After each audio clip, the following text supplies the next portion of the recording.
जैसे अपने आप पूर्व में सती प्रथा थी ना, तो वहां पति को सती होना पड़ता था। अब सुदामा जी के ऊपर समस्या आई, बोले बांधो इसको, जलाओ। तो जब बांधने लगे तो कहा श्री कृष्ण बचाओ, तो भगवान ने ऐसे पकड़ा उठा, बोले लंबी डुबकी मार गए। बोले प्रभु यहाँ विवाह हो गया, लड़के बच्चे हो गए, ये बोले यही मेरी माया है, कुछ नहीं था, केवल डुबकी मारी। ऐसा मार्कंडे नाम के एक ऋषि हुए हैं, तो उन्होंने भगवान से पूछा कि तुम्हारी माया क्या है। तो भगवान ने कहा समय से हम दिखा देंगे।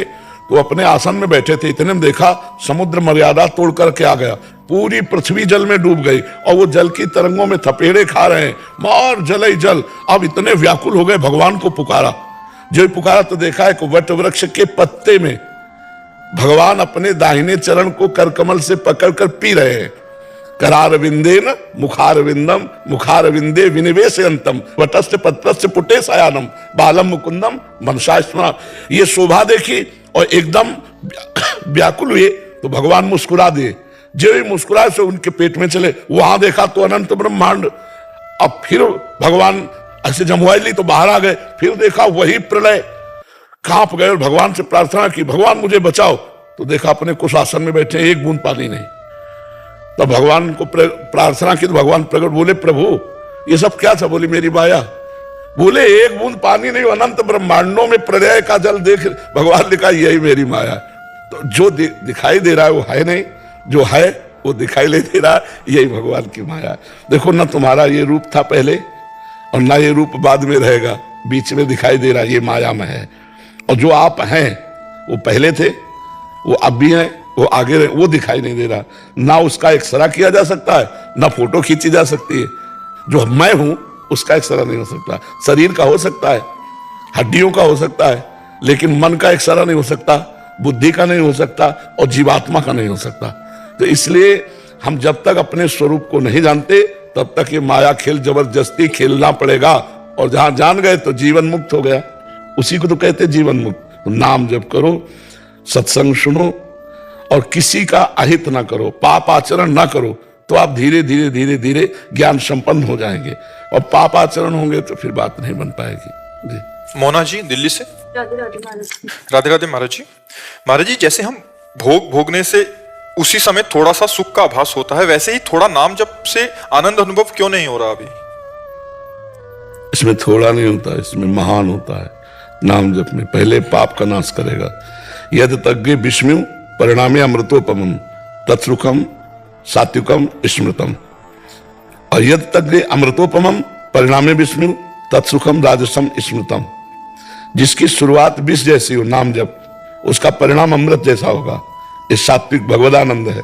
और जिसकी शुरुआत अमृत जैसी हो, परिणाम विष जैसा हो, सांसारिक भोग। इसमें तत्काल सुख की अनुभूति का भ्रम होता है, तो जीवन पूरा बर्बाद हो जाता है। इसी में जीवन लगा रहता है, हाथ कुछ नहीं लगता।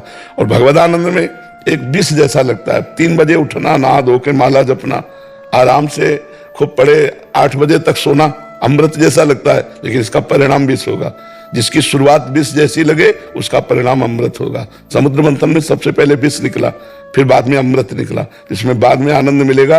पहले नाम जप के द्वारा पाप वासनाएं नष्ट होंगी, पाप प्रवृत्ति नष्ट होगी, तब आनंद की। अब कितना पाप जमा है वो भगवान जाने। तो इसलिए हम खूब नाम जप करें और चिंता आनंद की ना करें। जहां आनंद शुरू हुआ फिर बढ़ता ही चला जाएगा, कभी घटेगा नहीं। ये भगवदानंद बढ़ता रहता है, ये कभी घटता नहीं है। और विषय सुख घटता जाएगा। एक चीज को एक बार पाओ, मान लो खीर पाई, अच्छी लगी, फिर पाओ तुरंत, फिर और पाओ, घृणा हो जाएगी, नहीं खीर नहीं, उसमें नहीं निकलता जाएगा। और इसमें जितना आनंद मिलता जाएगा उतनी भूख बढ़ती जाएगी। पूरा जीवन भजन करो, फिर भी यही रोकर कहना होगा कि हमें भजन दो, रात दिन मैं भजन करूं। तो ये आनंद धैर्य पूर्वक पहले नाम जप करो, तुम्हारे पाप और पाप की प्रवृत्तियों का नाश करेगा, फिर आनंद का प्रभाव। जैसे आनंद बढ़ा तो ये बढ़ता चला जाएगा। ये भगवदानंद समुद्र है, जो आनंद सिंधु सुख राशि सीकर तय त्रैलोक सुपासी सो सुखधाम राम सुनामा। जिनका नाम राम है वो सुख समुद्र है। जितना नाम जप करोगे उतने भगवान के सुख समुद्र में डूबोगे। पर प्रारंभ नहीं, प्रारंभ में तो विष जैसा लगेगा, परिणाम अमृत जैसा होगा। यद तज्ञ विष्णु परिणामे अमृतोपमम। महाराज जी, श्री हरिवंश महाराज जी, मैं आपको अपना परम प्रिय मित्र मानता हूँ। तो प्रभु जी, आपकी जो ऐसी सोच हुई कि नाम जप से ही सब कुछ हो सकता है, वो आपको कैसे पता चला? आप कृपा करके मेरे को बताएं। बचपन से बच्चा इसी मार्ग में भगवान ने डाला, तो उसी से अनुभव के बाद अंतर्गत बोल रहे हैं, सब कुछ देखा है ना।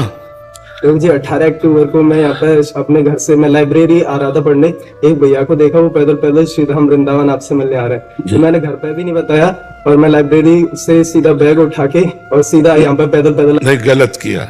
इससे नहीं, घर वालों को सूचना देना अत्यंत आवश्यक है। ऐसे नहीं चलना चाहिए, क्योंकि वो चिंतित होंगे ना। हम दूसरों के दुख का कारण क्यों बने? हम एक सूचना दे देते हैं, उनके पैर छू करके अनुमति ले लेते हैं, फिर आते तो क्या परेशानी हो जाती है? प्रभु जी, मैंने अपने घर पर भैया को फोन कर दिया, भैया ने सब कुछ संभाल लिया। मैं यहाँ पर प्रभु जी 5 दिन में आ भी गया, तो दूसरे दिन आपका स्वास्थ्य खराब हो गया। हम 2 दिन यहाँ पर वेट किए, आपका स्वास्थ्य खराब हो गया, दर्शन भी नहीं हो पाए। नहीं, ऐसा तो स्वास्थ्य नहीं खराब हुआ कि हम आए ना हो। 18 अक्टूबर को प्रभु जी हुआ था, 17 और 18 को। 1-2 दिन महाराज जी आप आ नहीं पाए थे, बहुत ज्यादा बीमार हो गए थे महाराज जी आप। 103 बुखार चाल। ये कौन सा महीना चल रहा है? ये तो 3 महीने पहले महाराज जी। हमें ऐसे नहीं ज्ञान होता अक्टूबर जो नहीं, हम तो चैत वैशाख जेठ अषाढ़ हम समझ रहे इसी महीने की बात कर रहे हैं। कार्तिक से पहले महाराज जी। अच्छा, हुआ होगा कभी ऐसा? प्रभु जी, आपकी जो पॉजिटिव थिंकिंग है, और आपको ऐसा कि नाम जप से ही सब कुछ होता है, ये ज्ञान आपको मतलब कोई अनुभूति हुई या फिर किसी शास्त्र में? अरे एक अनुभूति है, ढेर लगा अनुभूति जिस मार्ग में चला जाता है उसकी अनुभूतियां होती है। पहली बात है कि बच्चा सोचो, उस बालक की जो 13 वर्ष से घर से निकला हो, तो कितना बड़ा भरोसा होगा भगवान का। न खाने का ठिकाना, न रहने का ठिकाना, न कोई मित्र। वहां से निकले तो भगवान के भरोसे निकले ना। तो उस समय से लेकर आज हमारी 55 वर्ष की आयु है। अब ये भगवान के इशारे तो गए ना। तो अब ये 1 मिनट की अनुभूति थोड़ी पूरे जीवन की अनुभूति है कि भगवान किस परिस्थिति में कैसे कैसे संभालते हैं, तो उसी के आधार पर बोलते हैं। ये जो आज सबको लाभ मिल रहा है ना, ये प्रवचन का लाभ नहीं मिल रहा। प्रवचन तो बहुत होते हैं, ये अनुभूतियों का लाभ मिल रहा है। जो जीवन में हमारे घटित हुआ है, जो जीवन में हमें अनुभव हुआ, वो जब हम शब्दों में बोलते हैं तो आपके अंदर जाकर के प्रभाव डालता है, और उसी से आप लुभायमान होकर, आकर्षित होकर परमार्थ में चल रहे। नहीं, प्रवचन तो बहुत अच्छे अच्छे होते हैं, प्रवचन की थोड़ी कमी है कहीं संसार में। श्रद्धा श्रीवास्तव जी कानपुर से। राधे राधे महाराज जी।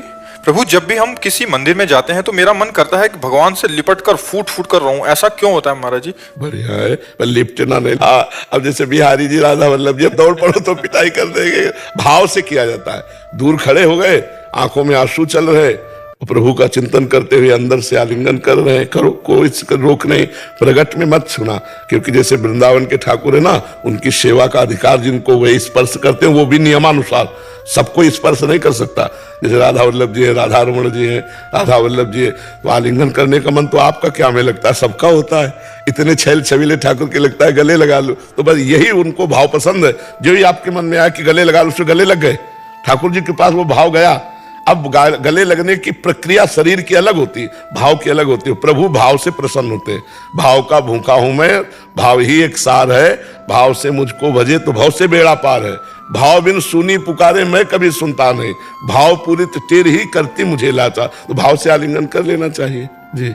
अर्जुन चावला जी। महाराज जी, आपके चरणों में कोटि कोटि प्रणाम। महाराज जी, आजकल के व्यक्ति में एक अच्छे इंसान की क्या परिभाषा है? आजकल क्या, पूर्व से लेकर अभी तक अच्छे इंसान का मतलब है परोपकार परायण, अध्यात्मवान। 2 शब्द समझ लो, अध्यात्मवान, परोपकार परायण। चाहे जिस युग में हो, चाहे सतयुग हो, चाहे त्रेता हो, चाहे द्वापर हो, चाहे कलयुग हो, अच्छे आदमी की पहचान अध्यात्मवान और परोपकार। अगर अध्यात्मवान नहीं है तो मुर्दा टहल रहा है, फिर क्या है। और परोपकार नहीं है तो राक्षसी स्वभाव है। तो अध्यात्मवान और परोपकार ही अच्छे आदमी का लक्षण है। अध्यात्मवान नहीं तो छोटी मोटी अच्छाई नहीं है, वो नाटक कर रहा अच्छाई का, क्योंकि उसको ज्ञान नहीं है। वो राक्षसी स्वभाव को व्याप्त हो जाएगा। जैसे थोड़ी सी अच्छाई दिखा रहे हैं, पैर छू रहे हैं, हाथ जोड़ रहे हैं, लेकिन अंदर छुपा हुआ जो उसके राक्षस है, वो जब उदय होगा तो अध्यात्म के बिना उस पर अंकुश नहीं किया जा सकता, वो मार देगा। आदमी के 2 चेहरे होते हैं, एक दिखावटी कैमरे के सामने वाला अलग और एक कैमरे के पीछे वाला अलग। तो अध्यात्मवान है तो ये बात नहीं होगी। वो चाहे एकांत हो चाहे समाज में हो, एक जैसा होगा। और परोपकारी है तो दूसरे का अहित करेगा नहीं। इसलिए अच्छे आदमी की पहचान परोपकार, अध्यात्मवान। आप समझ पा रहे हो? आपकी नजर में क्या अच्छे आदमी की पहचान? मेरे नज़र में तो यही है कि जो अपने माता पिता की सेवा करे और भगवान में भी ध्यान लगाए। इसका मतलब क्या हो गया? दोनों बातें हो गई ना, परोपकार और अध्यात्मवान। तो बातें की होगी ना, अध्यात्मवान जिसको शास्त्र का ज्ञान हो, जो भगवान से अपनापन करता हो। परोपकार माता पिता परिवार पशु पक्षी समाज किसी की भी सेवा का अवसर आवे तो हिचके ना और सेवा करे, वही अच्छे आदमी का लक्षण है। ठीक है। निखिल जी मुंबई से। राधा रोल।